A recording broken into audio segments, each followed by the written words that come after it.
Hey, welcome in, everybody. How are you guys? Hope you're doing well. Haven't been on YouTube in a while.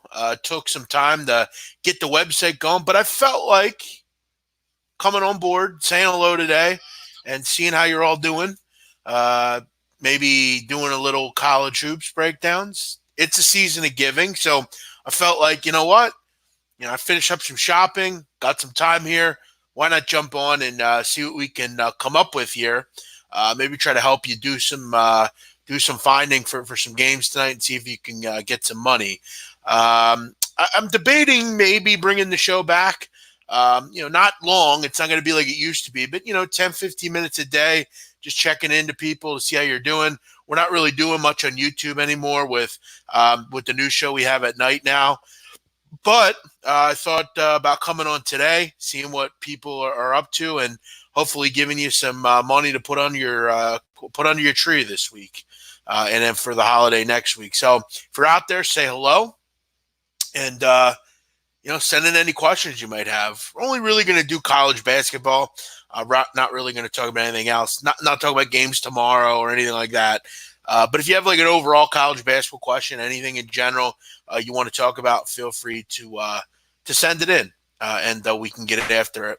How is everybody doing? Thanks for checking this out. And yeah, I'm really going to go with however you guys want. So if you have a question, feel free to send it in. I'll throw a couple thoughts out.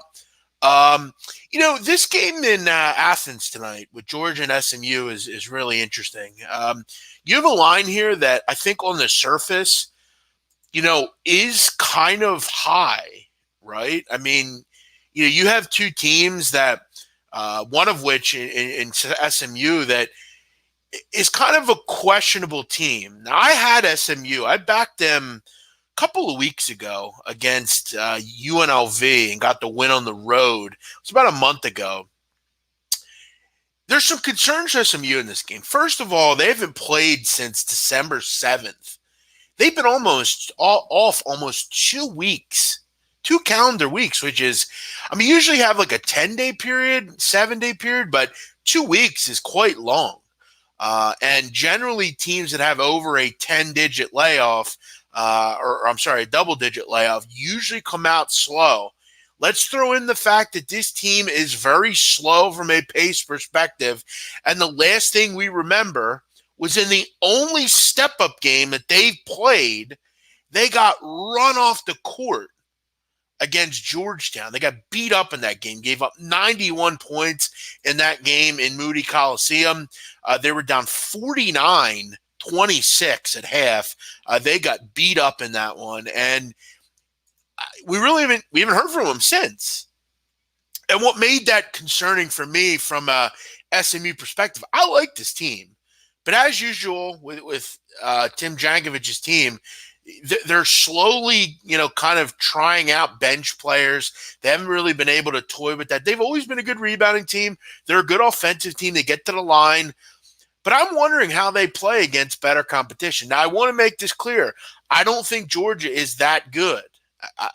Look, I love, obviously, Anthony Edwards. He's a great player, and he concerns me tonight, especially because they had a lot of trouble with Mac McClung when SMU played Georgetown, that game I'm talking about. They're also going to get one of their young freshmen. He's going to be eligible. One of their, or not a freshman, one of their young underclassmen eligible off of a waiver, I believe. So they're going to have some pieces to play with tonight. But this is really a game for SMU, I think, for them, where they have to kind of prove it. They really haven't done it against good competition. They will be able to do it tonight against a Georgia defense that's not great. SMU should be able to bounce back, but the inability of them to play anyone really worth talking about, and the fact that they've been off so long does give you some concern here. But 5 does seem like too many, especially with a team that is so good from the free throw line like SMU is. Do you take a shot and say, what? I think they can win this game? The ways to beat Georgia is obviously with a capable big. That's not exactly something that they do real well. They don't have a capable, like an Obi Toppin type of guy. But SMU should be able to get the job done here. But I have some concerns about the things that I kind of pointed out. This is really the only game, like a big game that we have tonight. There's really not, a lot of big time matchups out there. South Dakota, Northern Colorado. This game is in Vermillion, which is about an hour from South Dakota's campus in Sioux Falls. Or I'm sorry, they're going to Sioux Falls. They're in Vermillion. So this is about an hour away for the Coyotes here. So it is a quasi semi home game. Northern Colorado is a tough team, though. Jeff Linder always has a good defensive group. So definitely keep that in mind when you're taking a look at this game. South Dakota is a small favorite here. But again, Roddenball, Bodie Hume, these are two solid players. They do a nice job at shooting the three ball. This could be a game that really comes down to the wire. Northern Colorado, good team. They always play good defense, as I said. They don't turn the ball over. You can always know they're going to take care of the basketball. So keep that in mind if you're looking at this one. This is not a actual home game for South Dakota. It is, though, quasi. It's only about an hour away. So they should have a good fan base there tonight to root on the group against the Northern Colorado Bears. A little out-of-conference action here on a Friday. Thanks, everyone, for checking out the show. I know this is very spontaneous. I only threw it out about 10 minutes before I was going to go on the air, but I kind of lost track of time. I thought it was a little earlier, but hey, either way, it is what it is. Also, I want to let everyone know, if you care to join me at my website, you can do that down at the bottom of the ticker there, bmocwins.com. Having a very nice start to the season here, about 30 days in. Threw in a couple NFL plays as well, but we are up about 9-ish units on the season. So, if you want to join us, you can.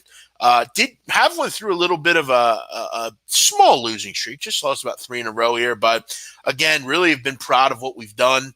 We had some really good runs along the way with the site. So if you want to jump on board, a lot of people have. If you want to jump on board, you can. Just search me. Go to bmocwins.com, hit the subscribe button, and we'll get you on board. You're really kind of trucking along here as we head into Christmas. Then once January comes, you're going to want to be on board. And that's when conference play is at its peak, and we will have plenty of options. So you jump on board, you get yourself the college hoops, and you get yourself the occasional NFL play along the way. 3-1 in the NFL. So have done a nice job with those plays as well. All right, let's get back to some of the breakdowns here. Big man, you have been great with huge spreads. What are your thoughts on Penn State? Well, I wasn't great with one the other night with Texas Tech against Southern Miss, but he's asking about what are your thoughts on the Central Connecticut State Penn State game. Yeah, I mean, obviously this is a big number, Penn State. They don't lay numbers like this real often. Penn State is a team that generally is going to play your D1 opponent. So, they're not playing, Division II or, an NAIA type of team. But, this is a big number, guys. I mean, you're going to lay 35-ish in this one. But Central Connecticut State is a bad team. Here's the good thing about Penn State, right? They run a really up-tempo pace. So they're going to run. They're going to go quick. They don't, fart around with the ball.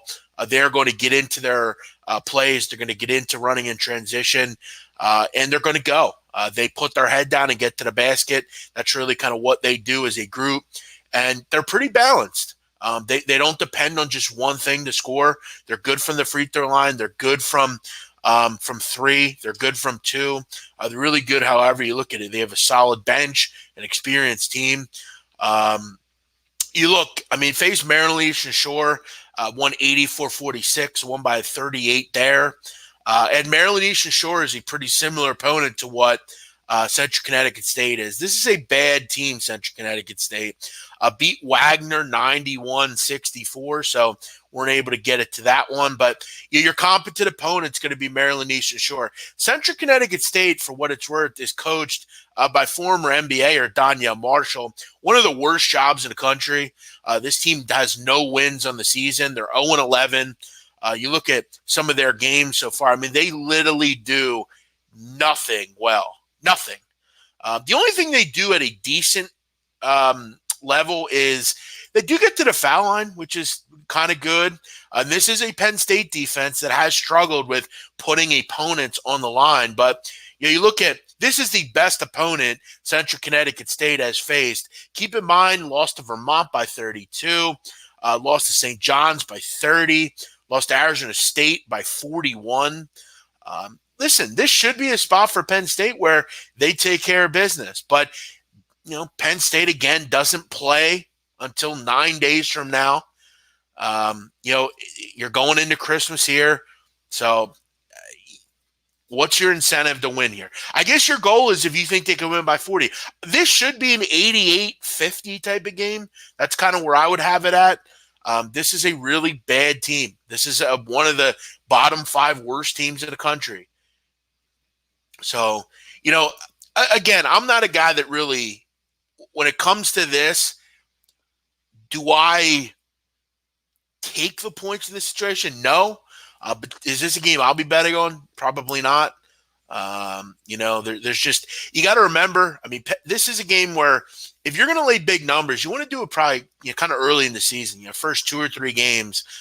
You get teams fresh, teams want to kind of show out. This could be a real good spot for Pat Chambers' team to, be up 35 and say, you know what, let's hit the showers here and let's throw on our backups. Could help us in Big Ten play.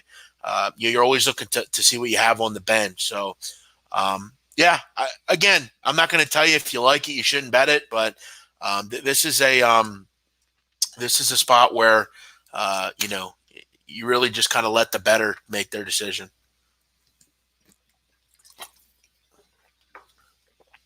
Alex Quayle, how you doing? Jeff Hanna, what's up? Lloyd Mass, what's happening? Don't teaser me, bro. With Donnie last night had me dying. Are you and Donnie okay? Look, I have no issue with Donnie. Many people know that we're friends, but I was legitimately annoyed with the conversation last night. Donnie's a guy that you can't really argue with. He's not exactly easy to chat with. It's his way, and that's really it. I don't quite think he understood where I was going. To say that LaMelo Ball is not popular, no one knows who he is a bit ridiculous, frankly. And I do think he will be as popular. I think he's more popular than Zion Williamson is. It's pretty clear if you look at the followers that those kids have. LaMelo Ball is quite popular in the entire grand scheme of things. So, will he get a shoe deal that's as high as Zion's? I don't know if that's a great way to say someone's famous or not, because if there was social media around when LeBron James was coming up, he would have had a huge shoe deal. But I think LaMelo is going to be this is going to be quite lucrative, put it that way. People know who LaMelo is. He's got great bloodlines, and people know that.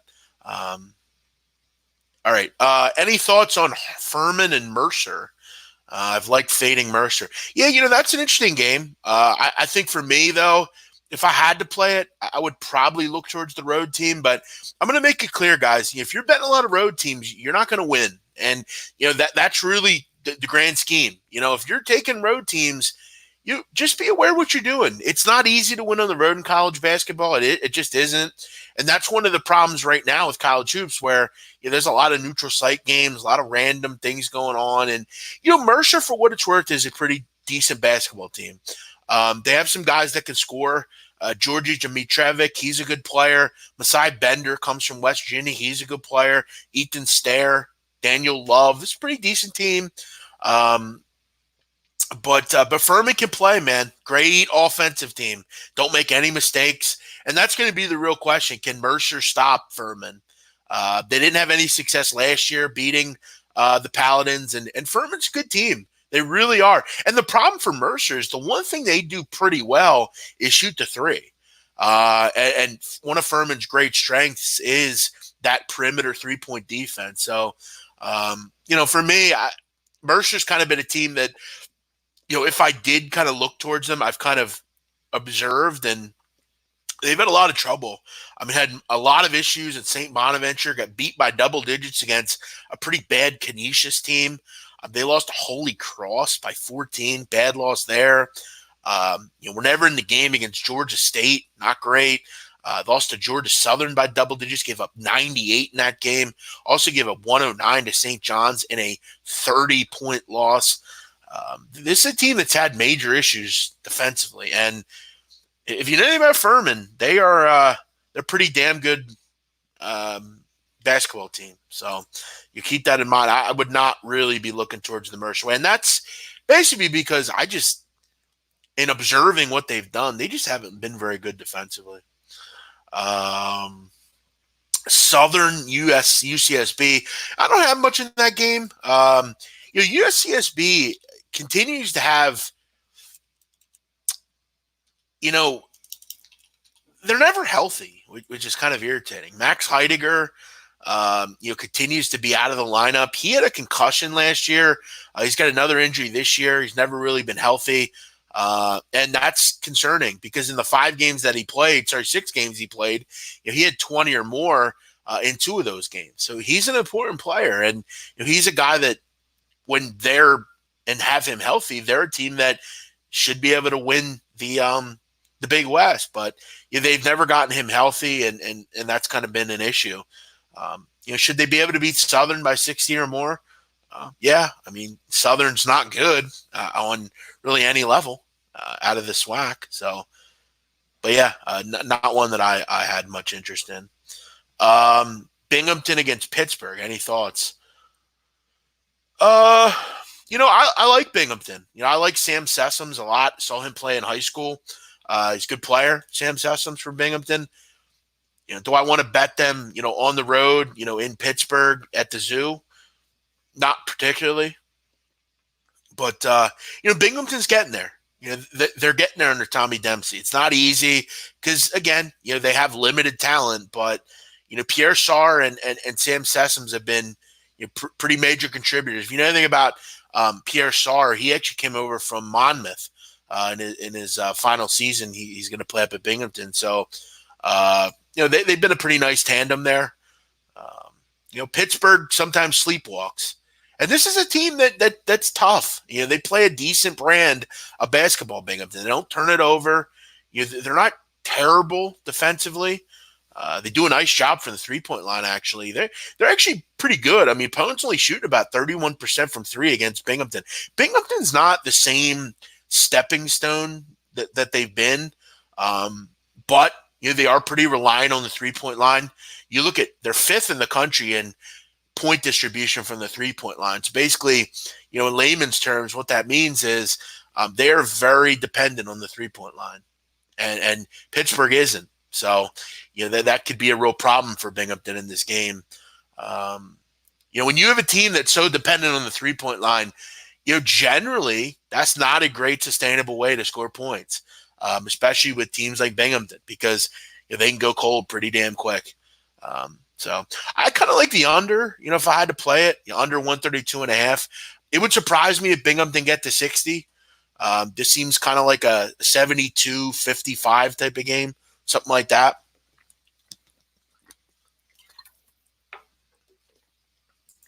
I could see it staying under. Thank you for introducing Loshak last week. His show in the second half is very interesting. Well, good. Glad to help. Peter's good with the second halves. Nova versus KU tomorrow. Who do you got? I have no opinion on tomorrow's card. So, as far as the premium selections, you can join the site if you want anything else from me. Seems like you don't like much of the board tonight. Is there anything you do like? I do. I do have a premium selection tonight in college hoops, which I gave out hours ago. So yeah, that is one game that I do like.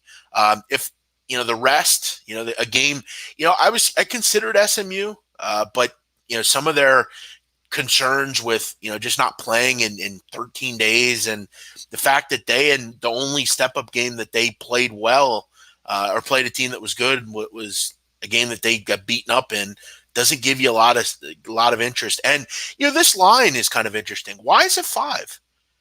Is this just an SMU team that's going to struggle in stepping up a competition?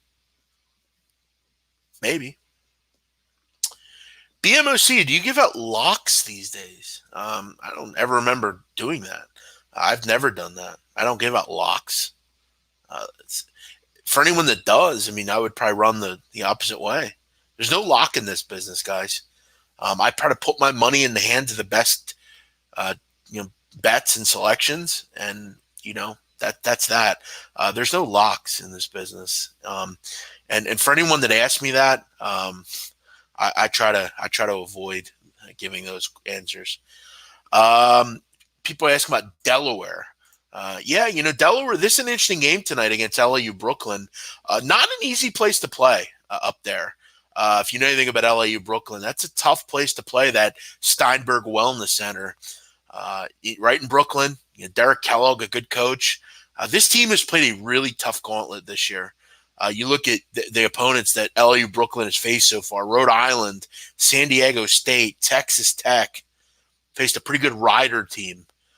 This is a team that's played a tough schedule. Here's what you get with LIU, okay? They're pretty much the same year after year. They're not a good rebounding team. They're not a big group. They love to up the tempo and run. They're a great offensive team, and they're going to put their damn heads down and get to the free throw line. They're a senior-laden group. From an experience perspective, they're one of the most experienced teams in the country. You talk about a team that I love in this conference. Them and Bryant are terrific. LIU and Bryant, I really, really like. Raekwon Clark for LIU, good player. Ty Flowers, Vershawn Cotton, Jay-Sean Augusto, and Julian Batts. This is one of the most experienced starting fives you will find. They're at home here, and they're in a spot tonight where they look like the play here. The whole world is on Delaware here. And Delaware's concerning, man. I mean, I know they're 10-2, but they've not looked great lately. They didn't look good the other night against Delaware State. Give 78 points to a bad Delaware State team. Got beat up in that George Washington game. George Washington's not a good basketball team. Keep in mind, okay, they're 8 wins that they had. Okay, these were their opponents. Bridgewater, Virginia, I don't even know what that is. Oakland, they're not a vintage Oakland team. Southern Illinois, they're rated 200 or worse. UTSA, 200 or worse. Lafayette, 185. St. Francis of PA, they're actually a decent team. Stony Brook, Maryland, Leisure Shore, and Columbia. Not exactly Murderer's Row there. So this is kind of what they're used to, these 200 or worse teams. But let me make this clear. LIU is a good basketball team. I actually 2 years ago hit them at 10-1 to win their conference. I remember I did a conference previews where I did every conference and I gave a pick, and I had them at 10-1 to win that conference, the NEC. And I really like this team. They're well coached. They don't put you on a free throw line. They actually play pretty decent defense, at least for their standards and where they are as a team. It's not easy to defend like they do. But I'll tell you again, when you are a team like this, the key to staying in games, can you make threes? LIU does. 35% from three. They're good from two, 60th in the country, and they get to the foul line. They make 71% of their foul shots as a team. They're a good team, man. They're really tough. And this is a tough trip for Delaware. Lost 2 of 3. Haven't really played well over the last 3 games. I would not bet Delaware personally. My thoughts on Connecticut moving forward. I'm not a big Hurley guy. Really either Hurley. I think they're a team that is just kind of a middle tier AAC team. They've had a pretty solid season so far, but you're kind of inconsistent. You lose to St. Joe's, then you beat Florida. You beat Buffalo, then lose to Xavier. You beat Iona, Maine, and Miami, lose to Indiana.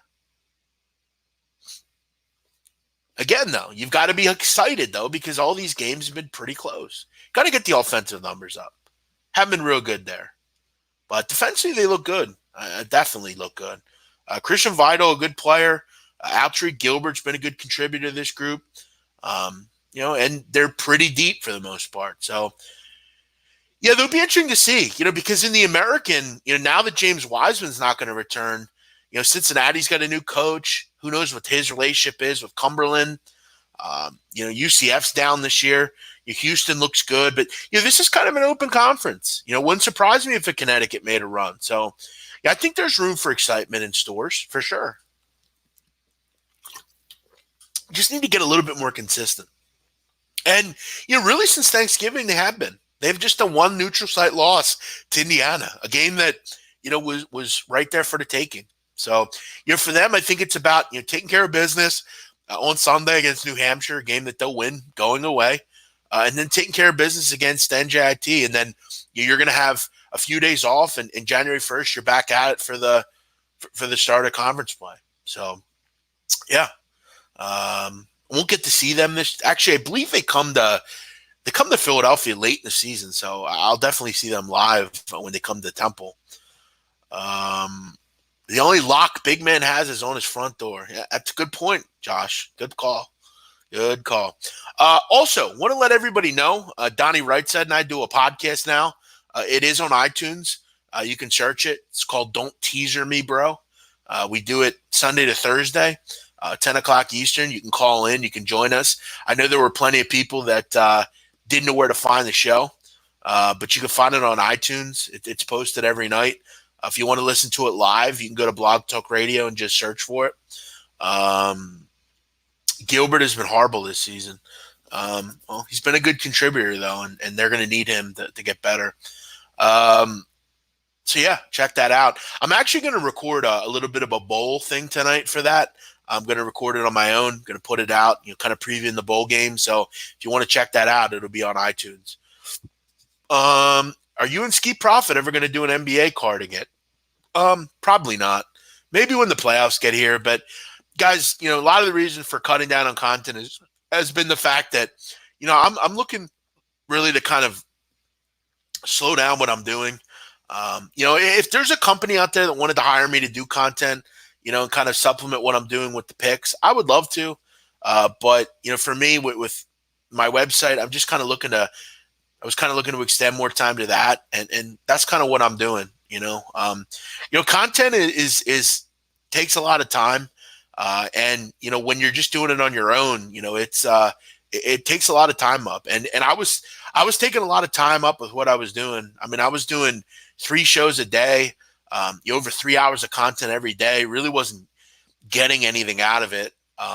And I would, when you're putting in, a half hour to an hour for some of the preparation, I'm putting 4 or 5 hours a day into content, and I have a website where people are paying for, and I have to put a lot more time. And plus, I was just looking to make my life easier. I've been doing this a long time. I've given out more free content than anyone in the business. It was time for a little bit of a break. But we might return with this show, kind of do something similar to what we're doing here, where we come on for 15, 20 minutes and see what's going on. But definitely subscribe to the channel and check out some of the videos I am doing. I have a couple of both previews out, and just looking to simplify my life, man. That was one of the reasons that when Barstool, when they offered me a contract, I really had to make a tough decision, and I'm 30 now. I was looking to kind of really simplify my life and, just kind of have an avenue for people to still get picture me and content and, kind of just simplify it. So I'm pretty happy with what's going on. Merry Christmas to you, Big Lou. Thanks. Appreciate that. Thank you, Shoebox. I appreciate you. How do you keep up with the amount of content that you needed to do? It was a lot for sure. Oregon doesn't play, but do you see Nafali Dante putting the Ducks in a Final Four range? No, probably not. They're a solid team, but I don't even think they're the best team in the conference. Do I like SMU tonight? Yeah, we talked about that one right out of the gate, so you feel free to rewind. Why did I turn down Barstool? Well, hey, look, nothing against Dave and those guys. I love Barstool. Some of those guys are my inspiration. But for me, I was just, I had my website starting, and for me, I can monetize myself through that. And it's a pretty decent thing to have. It's a pretty good revenue generator for me. For me, I'm 30. It's tough to move to New York right now. And I think for me, like the content that I like to do, I just didn't know that it would work. I'm kind of boring. I like to break games down and talk about stuff. I actually asked. They offered me full-time employment. I actually countered with doing some kind of college basketball podcast for them, and that we weren't able to come to an agreement with that. So who knows? Maybe someday it will work. But for me, like I couldn't move to New York at the time. It was a lot going on with the website, and I just really wanted to focus on that. So, um, I definitely grapple with it a lot. I love those guys. It would have been great to work with, Big Cat and all those guys, and we would have had a fun time with it. But who knows what the future will hold? I definitely think that I have a dynamic ability to do certain things, and we'll see. We'll see where it goes. Is Auburn basketball a contender or a pretender? It's a good question. I think they're definitely a contender. How can they not be? I mean, they're 10-0. Had a really nice win the other night at NC State, a game that they didn't play great in, but they found a way to get it done, and that's the mark of a good basketball team. And I know that their resume doesn't necessarily have like a top 25 known commodity, but I'll tell you right now, this is a damn good resume. Davidson's a good team. South Alabama, I think, is going to win the Sun Belt. That's a tournament type of team. Colgate, I think they can win the Patriot League. They're a tournament type of team. I mean, New Mexico, always a solid Mountain West group. That was a neutral site game. They beat a Richmond team that, outside of Dayton, I think is the best team in the A10. Furman, I think they can win the Southern Conference. They could be a tournament team. St. Louis, they're a top 100 team. Travis Ford's group. Then you just beat NC State, an ACC team. This is as impressive a resume as you'll find. I know they don't have the Dukes, the Kentuckys, the Kansases, the Gonzagas, but this is a damn good resume. A damn good resume. And you look at their strength of schedule. 75th in the country. Not terrible. And from Ken Palm components, they're 17th. So this is a pretty good non-conference schedule. The glaring issue for Auburn is they can't shoot free throws, which it's problematic for them because 20% of their points come from the foul line and they only shoot at 63%. I don't know. I like them. I'll be interested to see how they play against tip-top competition every night. And I worry they could kind of get frauded out a little bit. But do I think I guess contenders are a tough word. Do I think they make the tournament? Yes. Do I think they can beat Kentucky, Florida? Yeah. I mean, why not? Kentucky's not great. I know a lot of people think they are, but they're not. Florida, they have their issues. I think they're definitely a contender.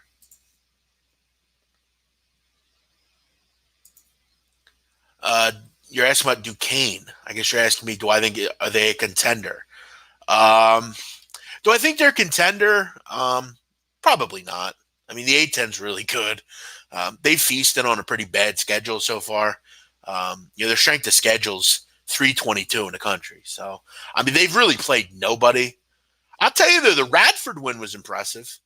I mean, they beat them up.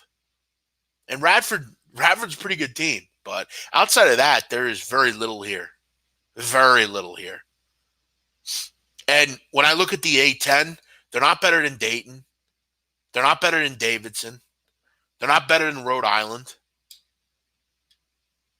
I think they're kind of in that St. Louis. They're not better than VCU. I think they're kind of in that 5th, 6th. They're not better than Richmond. So, I think the rubber will meet the road for Duquesne very soon. And I think they'll be – I'll be honest, it wouldn't surprise me if they finish 500. I mean, seriously. I don't see a lot of wins in conference, just to be honest with you. I think they can get to, I think they'll be better than 500. Maybe 18, 19 wins. I think that's kind of where they are. Ken Pom has them winning a lot of games in conference, which I don't. He has them winning 12 games. I don't see it. I mean, let's seriously think about this. I mean, with Duquesne, okay.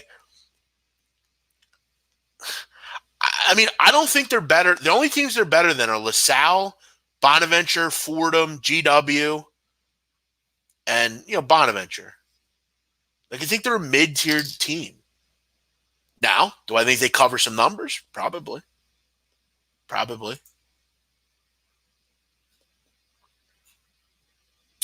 All right, guys. Thanks for watching. Thanks for checking this out. It's very spontaneous, so I felt like I'd just throw it out and see what it was hitting for.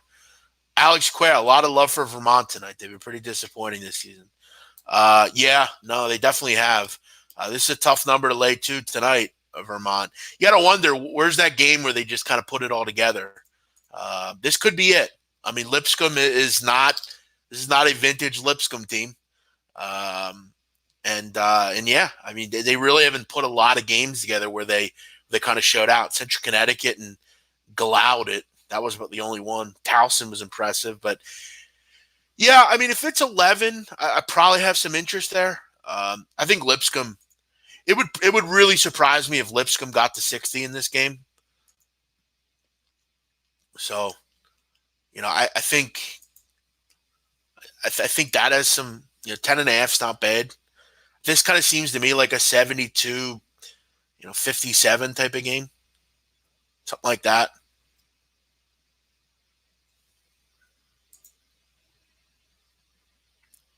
Same to you, G Coop. Thanks, man. You think Anthony Lamb is NBA talent? I agree. Definitely agree. But all right, guys. Thank you for checking out the show. I appreciate it. Again, I know it was very sudden. How can I listen to your and Donnie at night? I don't have Twitter. I mean, I've said it a few different times, Josh. Just go on Blog Talk Radio and search it. Don't Tease Me, Bro podcast, or Don't Teaser Me, Bro podcast. I'll put it in the description or in the comment section. We're every night, Sunday to Thursday at 10 o'clock Eastern. One more comment here. My thoughts on Brigham Young going forward. Well, they're not better than Gonzaga, and they're not better than St. Mary's. So I think they are what they are every year. They're the third best team in the West Coast Conference. So I hate to be negative, but that's where I'd put them because that's what they are.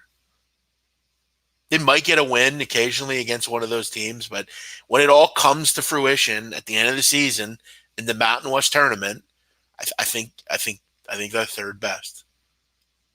I think they're like a 20 plus win team, but they're not gonna they'll beef up on this conference. But for the most part, I think they're just third best, unfortunately. Okay, guys, you all have a nice night. Thanks for joining me. You all have a good weekend. I'm looking forward to the weekend. We have a Christmas party tomorrow for my family. Big party, a lot going on. So, yeah, I'll be looking forward to that. You all have a great night. Thanks for watching.